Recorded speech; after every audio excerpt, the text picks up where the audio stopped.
wa kú dédé àkókò yìí. Bákan náà ni mo kí wa ní orúkọ Olúwa Ọlọ́run tó dá ọ̀run àti ayé. A gbé orúkọ rẹ̀ ga fún wákàtí tí ó tún pè wá láti pàdé lábẹ́ ẹsẹ̀ rẹ̀. A dúpẹ́ fún àwọn àkókò tí a ní níwájú rẹ̀ bí eléyìí. A gbé Ọlọ́run ga fún àwọn ènìyàn Ọlọ́run gbogbo, àwọn tí ó ń gbọ́ ẹsẹ̀ ọ̀rọ̀ Ọlọ́run yìí, pàápàá jùlọ abalẹ̀ tí a mú yìí lórí ààlà ìgbàanì, àwọn tí ó ń kọ́mẹ́ǹtì lórí rẹ̀, àwọn tó ń pín. Ọlọ́run yóò bùkún yín lẹ́mìí àti lára. Alábàáṣepọ̀ pẹ̀lú Ọlọ́run ilé wa, ilé Ọlọ́run wa, ọgbà Ọlọ́run wa, Ọlọ́run gbóhùn ẹnì kọ̀ọ̀kan wa. Lónìí à ń tẹ̀síwájú lórí àkórí gbogbogbò tí a pè ní ààlà ìgbàanì. Lónìí à ń wo gbígbé ìfojú pàtó kalẹ̀. Nínú ìwé Mátíù, ọkùnrin kan ló tọ̀ Jésù wá, ló bi léèrè pé èwo ni òfin àkọ́kọ́? Jésù ní òfin àkọ́kọ́ náà ni pé Ọlọ́run rẹ, Ọlọ́run kan náà ni, kó wá gbogbo agbára rẹ sìn, gbogbo ipá àti gbogbo agbára rẹ, gbogbo àyà rẹ. Ọlọ́run kan náà ló wà. Nígbà bá wo kíyèsí Kọ́ríńtì kìíní orí 8 láti ẹsẹ̀ 5 yẹn, ó jẹ́ ó yé wa pé kì í ṣe Ọlọ́run kan ló wà nínú ayé o. Wọ́n pọ̀ gidigidi gan.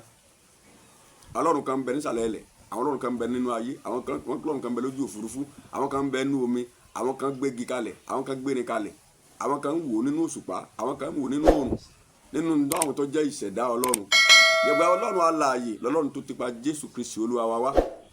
Ọlọ́run tá a dámọ̀ gẹ́gẹ́ bí Ọlọ́run alààyè nìyẹn. So àwa wò pé kí ni àgbékalẹ̀ àfojúsùn tó yẹ kọ́ ọmọ Ọlọ́run kankan ó ní tọ́lọ́run gbé kalẹ̀ gẹ́gẹ́ bí ààlà tí ò gbọdọ̀ yí padà. Mátíù orí 6 ẹsẹ̀ 23, Mátíù 6:33.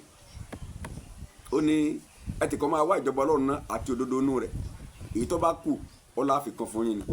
Ẹnu Mátíù orí 7 ẹsẹ̀ 24 sí 27, a rí àwọn ọmọlé méjì, àwọn kan ń kọ́lé sórí àpáta, àwọn kan ń kọ́ sórí yanrìn. Àwọn méjèèjì náà ní àfojúsùn, àwọn méjèèjì náà ní lé àfojúsùn. Kí ni ẹni tó ń kọ́lé sórí àpáta ní gẹ́gẹ́ bí àfojúsùn? Kí ni ẹni tó ń kọ́ sórí yanrìn ní gẹ́gẹ́ bí àfojúsùn? Ṣùgbọ́n ilé méjèèjì a rí pé ńgbà tí ó kun omi dé, àwọn kan dúró, àwọn kan ò lè dúró. Bẹ́ẹ̀ náà ní táfojúsùn wọ̀ bá dá lórí ààlà ìgbàanì, bẹ́ẹ̀ náà ni yóò rí gẹ́gẹ́ bí àwọn akọ́lé yìí. Á jẹ́ kan náà àwọn akọ́lé yẹn, bẹ́ẹ̀ lórí yanrìn la wá kọ́ sí àbí lórí àpáta. Lórí àfojúsùn wa ni ó dá lórí tó jẹ́ rìsọ́ọ̀tì rẹ̀. Ìgbàlà Jésù Kristi tó mú wá sáyé lọ àkọ́kọ́ nínú gbogbo. Torí àwọn Ọlọ́run mi yòókù tí ń bẹ nínú ayé náà, wọ́n ṣèlérí nǹkan míì fáwọn tí ń tẹ̀lé wọn: ààbò, ìbùkún, ìwòsàn, ìpèsè, àtòríṣiríṣi àwọn nǹkan tí a lè pè ní àwọn ìlérí.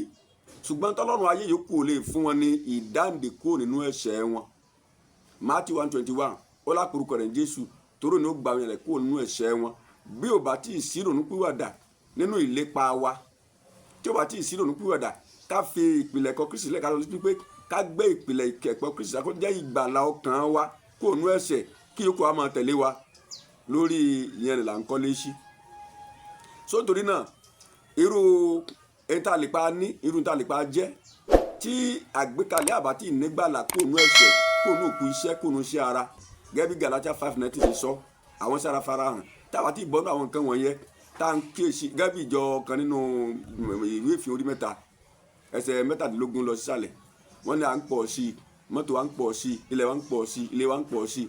Ṣùgbọ́n Jésù bẹ́ẹ̀ jẹ́ pé wọ́n mọ̀ pé ẹni òṣì, ẹni àrè làwọn, torí pé wọ́n fọ́jú, wọn ò mọ tí wọ́n bá kọ́ àwọn nǹkan yòókù yẹn lé. Ìgbàlà ní àkọ́kọ́ tí ó gbọ́dọ̀ jẹ́, tó gbọ́dọ̀ ṣáájú kó lè bá kọ́ nǹkan yòókù lé. Ẹ jẹ́ ká wo àwọn àpẹẹrẹ àwọn tó ní ìfojúsùn rere. Jósẹ́fù, nígbà tí ìyàwó ọ̀gá rẹ̀ ní kó bóun sùn, Jósẹ́fù ní ìfojúsùn rere ni ó fi bọ́ sínú rẹ̀. Ẹ jẹ́ ká wo Ẹ́sítérì, ó ní tí n bá kú mo kú fún ìgbàlà àwọn èèyàn rẹ̀. Ẹ jẹ́ ká wo Mósè, ẹni tó kọ̀ láti jìyà pẹ̀lú àwọn ọmọ Ísírẹ́lì ju láti máa jayọ̀ ẹ̀ṣẹ̀ lọ, gẹ́gẹ́ bí ìwé Hébérù sọ fún wa. Ó yan ẹ̀gàn pẹ̀lú àwọn èèyàn Ọlọ́run ju láti máa jọrọ̀ ẹ̀ṣẹ̀ lọ.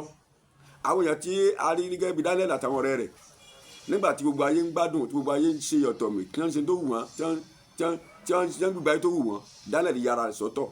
Àwọn tí a kẹ́kọ̀ọ́ nípa àwọn tí ò gbígbà ayé ìfojúsùn rere, òun ni Bálámù. Mọ́ lọ o, òun dẹ̀dẹ̀ nítorí pé tó fẹ́ gbà. Àtọ́dá àwọn Ísírẹ́lì tí wọ́n ronú pé àwọn jẹ kùkúmbà, àwọn jẹ légédé, àwọn fẹ́ padà lọ sí Íjíbítì, àti Lọ́ọ̀tì tá a ní kó lọ sórí òkè tó ní pẹ̀tẹ́lẹ̀ lòun ọ̀ lọ.